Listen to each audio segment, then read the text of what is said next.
Chairman Muhajir कौमी movement आफाक अहमद ने खिताब किया और उनका ये कहना था कि ये तय किया जा रहा है कि कराची में सीटें किसको दी जाएंगी। अब बंद कमरों के फैसले बंद कमरों में नहीं होने चाहिए।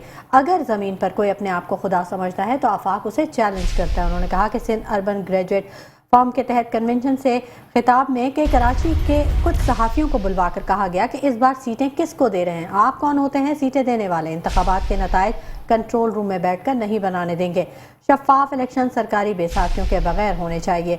उनका ये भी कहना था कि पाकिस्तान तबाही के दहाने पर है, अब मुस्तकबिल से खेलने का अमल बंद होना चाहिए। आफाक अहमद जिन्होंने काफ़ी कड़ी तनकीद की और उन्होंने कहा कि हमारे रवैये तुर्श इसलिए हैं कि हमारे साथ हमेशा जुल्म हुआ। ज़रूरी है लोकल गवर्नमेंट के इख्तियार के लिए 8वीं तरमीम को छेड़ा जाए।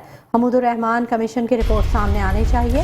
किसने जुल्म किया, किसने साजिश की, सब कुछ खुलकर सामने आ जाएगा। मेट्रो वन न्यूज़, हर पल की खबर।